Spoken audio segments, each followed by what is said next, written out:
I'm out at Heirloom Roses today in St. Paul with Kathleen. And Kathleen, I love this time of year because the leaves are just emerging on all of these shrubs, and it's such a contrast to come back when everything's blooming. Absolutely. Welcome back, by the way. Thanks. We like this time of year because it's still nice and clean and we don't have as much workload right now because things haven't started blooming yet.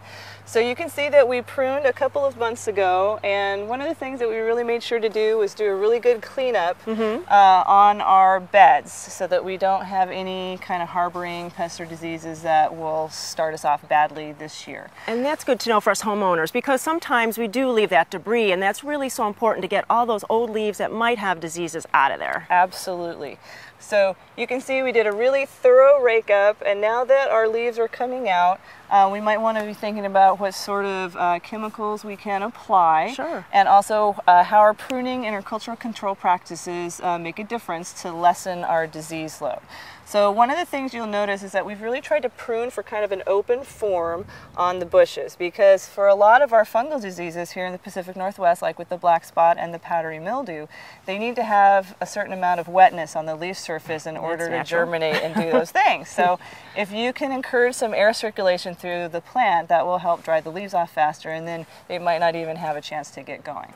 So Kathleen, you have some products here, so let's talk about this one. It's a disease control. Yeah, so we've got a couple different options that are softer for fungal control. First of all, we have an article on our website under the Ask Heirloom section that talks about kind of some natural sprays you can make up that include baking soda or dish soap. Okay. And those work really well if you just have a few roses. If you need a bigger batch, we've got a couple options here. This is actually what's called a biofungicide. So this has a good fungus that will colonize the leaf surface and exclude the bad funguses like black spot and powdery mildew. So that kind of works through exclusion. Okay. And then there's some other options like this. This is hydrogen peroxide based, and so similar like if you're in the hospital and they pour that on a cut and kind of bubbles and fizzes for a while, this will do kind of the same thing to all those fungal spores on your leaf surface. Oh, how interesting. So those have, those are really safe, nice to use around your kids and your pets, and you don't have to worry about a lot of harsh chemical residues with those. Okay. And then for insect pests, because we'll be getting into aphid season shortly, there's a lot of things like that are insecticidal soaps, or like orange oil-based cleaners, and those are very soft and will get rid of the insects. You might have to use them a couple more times, but it's much better to use those than some of the other systemic insecticides. Besides the sprays, what else can we do maybe more naturally for rose control, for insect control on roses? That's a really good question, and I have a really good answer because we hardly actually spray any insecticides out in our display gardens. Kidding. So we just let Mother Nature do most of the work for us. If we ever come in with anything, it's a spot spray, something like an insecticidal soap. But we're actually blessed with being so close to the river. We have so much natural predators here that we just don't really have to worry about them. They kind of take care of them for us. So there's a whole host of good bugs that will come and eat all the bad guys.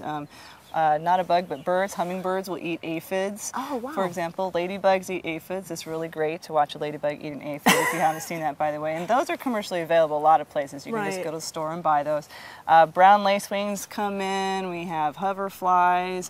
And there's actually a lot of just little tiny guys that you think are mosquitoes or gnats, and you would kind of maybe try to slap away. But for example, there's a parasitic wasp, but they'll actually land on an aphid and sting it with one of its eggs, and then the larvae will eat the inside of the aphid out and then pop out the other side. So a lot of that, if you just build it, they will come. So if you can plant your roses in with other perennials or other flowers that will attract beneficial insects and make your yard just more diverse, you'll end up with just a whole host of predators that will naturally come to your yard. Well, that makes so much sense. So really, if this has intrigued you as I have, I mean, it's so interesting, come on out to Heirloom Roses and really meet with the staff. They have handouts. You can go to the website because there's great pictures, and you can identify all these cool insects that come to your garden. Well, thank you so much. No trouble. Thanks for coming out.